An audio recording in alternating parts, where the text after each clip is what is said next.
How could a modern airliner, lifting off in broad daylight with an experienced crew, simply fall out of the sky moments after takeoff?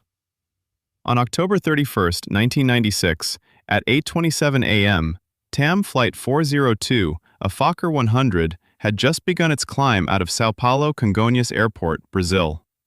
95 people were on board, headed for Rio de Janeiro.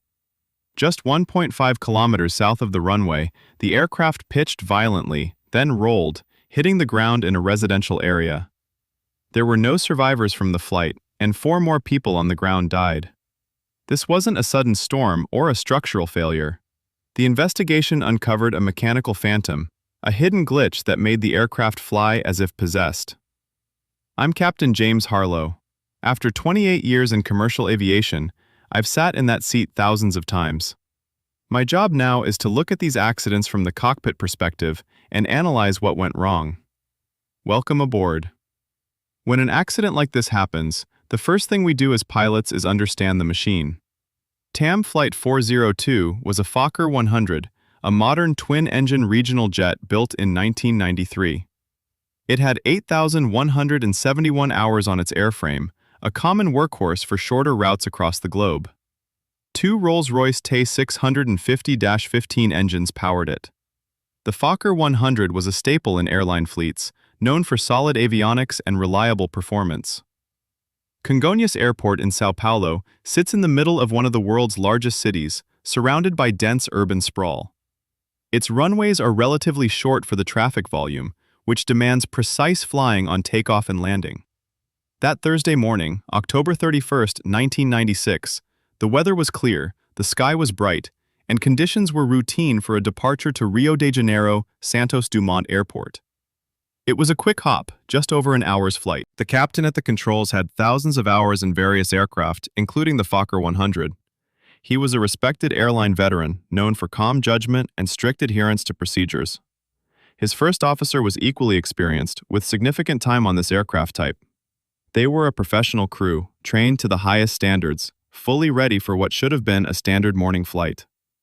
What they didn't know was that a silent, unseen threat lurked in the aircraft systems. 95 souls were on board.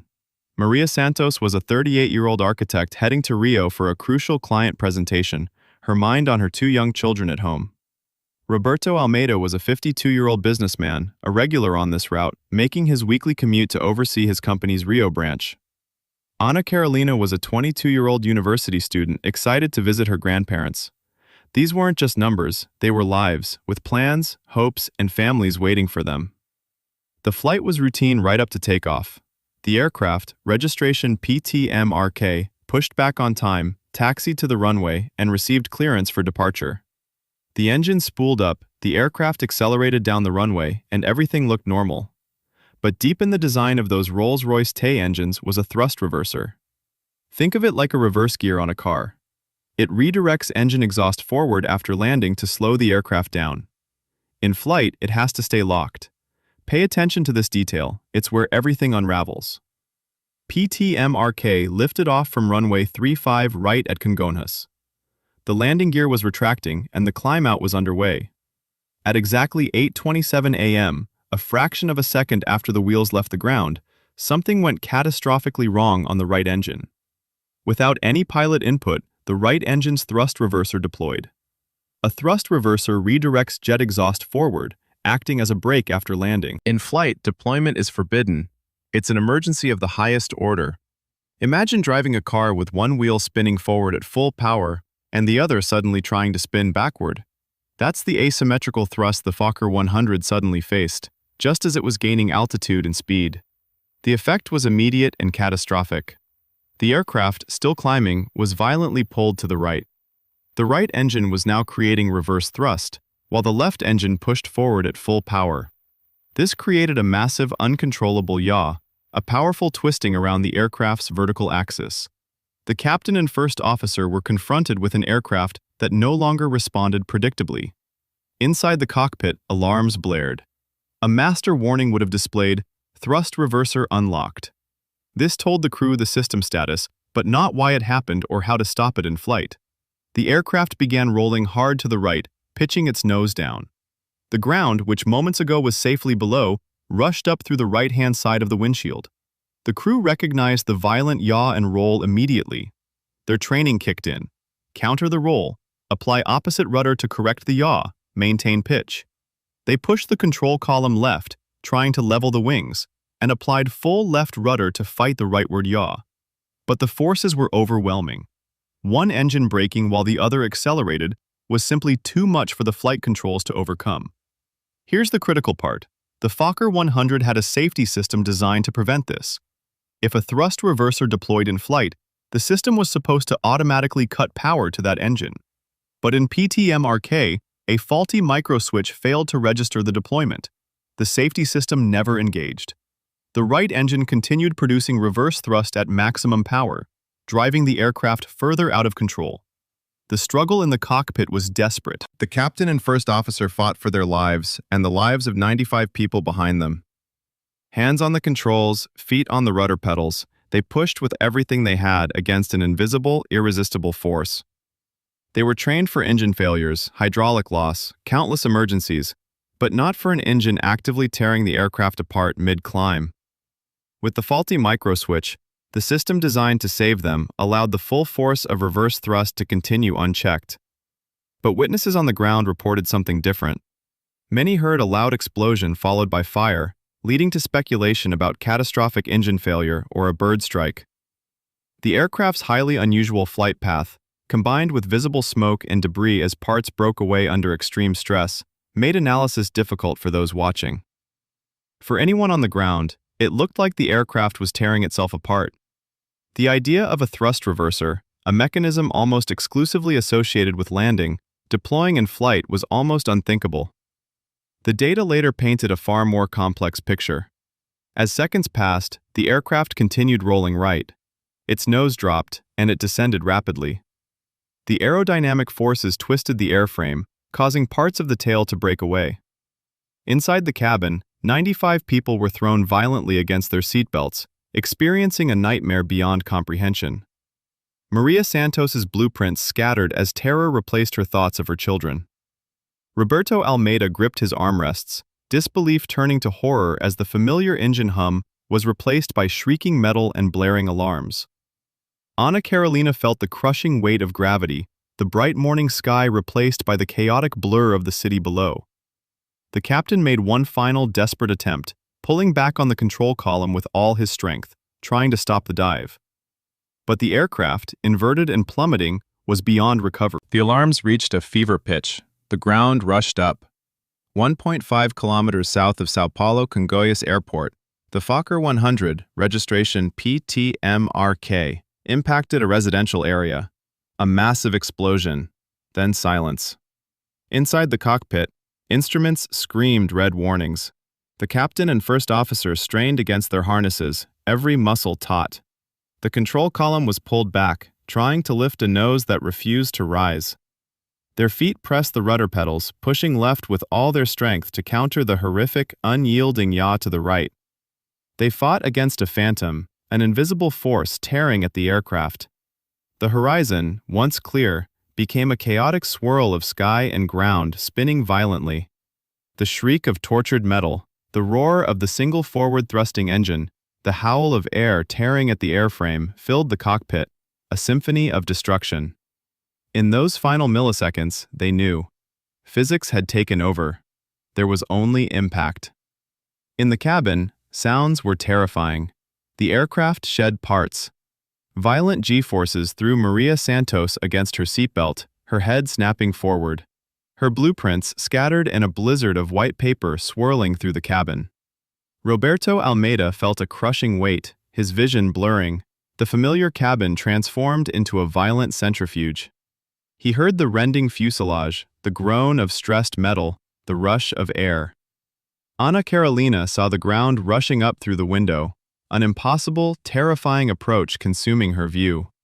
The world spun upside down, sideways, upside down again. A final deafening roar as the airframe disintegrated, followed immediately by profound silence. From the moment the right engine's thrust reverser deployed, the crew fought a battle that was almost unwinnable. Their immediate reactions, full opposite rudder and control column input, were textbook. Any pilot with thousands of hours would have done the same thing. They pushed and pulled with all their might, relying on training and instinct, trying to wrestle control from the spiraling aircraft. But the asymmetrical thrust, one engine pushing forward at full power, the other braking at full reverse thrust, created an aerodynamic force that simply exceeded the aircraft's control authority. It was like steering a speedboat in a tight circle with one engine at full throttle ahead and the other at full throttle astern, but at 300 miles per hour hundreds of feet in the air. The aircraft was designed with safety features to prevent this, to automatically cut power to a deploying reverser in flight. But that single faulty microswitch rendered that crucial safety net useless. The aircraft, inverted and plummeting, was beyond aerodynamic recovery. There was no control surface large enough, no pilot strong enough, to overcome those overwhelming forces once the descent became irreversible. Physics had taken over. The impact was devastating. The Fokker 100 crashed into a densely populated residential area just south of the airport, striking a building and several homes, pulverizing everything in its path. The force was immense, creating a scene of absolute destruction. Flames erupted immediately, consuming the wreckage and rapidly engulfing nearby structures, fueled by aviation fuel. Thick black smoke billowed into the clear morning sky, a grim column visible across São Paulo, signaling catastrophe to the entire city. Within minutes, sirens filled the air as fire brigades, emergency medical services, and police converged on the site, their paths often hindered by urban sprawl. The scale was immediately apparent to every first responder. Rescue workers battled an inferno, desperately trying to contain the flames and search for survivors amid twisted metal and shattered homes. It was a chaotic, heartbreaking scene, a nightmare come to life on an ordinary Thursday morning. For families of those on board, the news hit like a hammer, delivering an unbearable truth. The immediate hours held agonizing uncertainty, then grim confirmation of no survivors from the flight. Brazilian aviation authorities, led by SANIPA, immediately secured the site, establishing a perimeter to preserve evidence and beginning the painstaking investigation, searching for the flight data recorder and cockpit voice recorder, the black boxes, which would be absolutely crucial to unlocking what truly happened on board TAM Flight 402. The primary cause lies in the failure of a small component, the microswitch within the right engine's thrust reverser system. These switches are tiny, yet absolutely critical. Their job is to tell the aircraft's computers whether the thrust reverser is stowed and locked or deployed. In PTMRK, this microswitch failed in a deceptive way. It indicated the reverser was stowed even when it was deploying. The aircraft systems, receiving this false signal, had no way of knowing the reverser was activating. It's like a car's brake light staying off even though the brakes are fully engaged. The pilot sees no warning. The car's computer thinks everything is normal, but the underlying mechanical action is profoundly wrong. This single point of failure blinded the aircraft's safety mechanisms to a catastrophic event unfolding in real time. The entire system hinged on this one component working flawlessly, and it didn't. Second, the thrust reverser system itself had a design vulnerability. Modern aircraft are built with multiple layers of redundancy and safety interlocks to prevent single-point failures from leading to disaster. However, in the Fokker 100, a specific combination of failures, uncommanded reverser deployment and the faulty microswitch, bypassed the automatic engine cutoff system. The Rolls-Royce TAM engines were designed to automatically reduce power if a reverser deployed in flight, a fundamental safeguard against asymmetrical thrust. But because the faulty microswitch continuously reported a stowed condition, this essential safety interlock never activated. The engine continued delivering full reverse thrust unchecked. This highlights a design oversight where the system relied on a single input for a critical safety function. While there were safeguards, they weren't robust enough to handle this particular type of component failure. Third, the aerodynamic forces generated by the uncommanded reverse thrust were overwhelming, exceeding the aircraft's control authority. The captain and first officer were highly skilled, and their immediate reactions, full opposite rudder and control column to counter the roll and yaw, were exactly what any trained pilot would do. But imagine steering a boat straight when one propeller is pushing full speed ahead and the other is pulling full speed astern. The aircraft faced an immense twisting moment, pushing it into an uncontrollable roll and dive. The control surfaces, the ailerons and rudder, simply did not have the power to overcome this massive asymmetrical force. Even with every ounce of strength, fighting with every control input available, the laws of physics took over. The aircraft flew against itself, and in the critical low-altitude, high-speed initial climb phase, there was no margin for recovery. The pilots fought an unwinnable battle against an invisible force that tore the aircraft apart. CNEPA's investigation was thorough, directly leading to crucial changes. It identified the specific micro-switch failure and the dangerous vulnerability in the thrust reverser system. The findings were unambiguous. As a direct result, Fokker issued multiple service bulletins to its fleet of 100 aircraft, mandating modifications to the thrust reverser system. These modifications included redesigns of the micro-switches for greater reliability and additional redundant safety features to ensure that if a reverser began deploying in flight, engine power would be cut immediately and automatically. These changes were not optional. Aviation authorities worldwide followed with airworthiness directives, making them mandatory for all Fokker 100 operators. This ensured the precise chain of events that brought down TAM Flight 402 could never be repeated in the same way. The impact of these mandatory updates is immeasurable. By eliminating this specific failure mode, they've undoubtedly prevented similar accidents globally, protecting countless lives that would otherwise have been at risk. The lessons learned from the tragic loss of TAM Flight 402 stand as a stark, enduring reminder of the constant vigilance aviation safety requires. The 99 lives lost that day, 95 on board and 4 on the ground, became an unintended catalyst for a safer future, their memory a solemn commitment to continuous improvement. As pilots, we train for every contingency, but this accident presented an almost insurmountable challenge. Given the overwhelming asymmetrical thrust and the complete failure of the automatic engine cutoff system due to that tiny micro-switch, do you believe there was any realistic maneuver or action the crew could have taken to recover control of the Fokker 100 once the reverser fully deployed? Or was it, from that moment, inevitable? Let me know what you think in the comments below. This channel is a labor of passion, driven by a desire to understand these complex events from an insider's perspective and share the lessons learned with fellow aviation enthusiasts like you. If you found this deep dive into TAM Flight 402 valuable, please give the video a like. It takes 2 seconds, costs nothing, and truly helps this independent channel reach more people who share our interest in aviation. If you haven't already, subscribing and becoming a member helps support the in-depth research and production that goes into every episode. Your support allows us to keep analyzing these critical moments in aviation history. I always read your comments, especially on questions like the one I just posed about the cruise options. Your insights and perspectives make this community so engaging and valuable.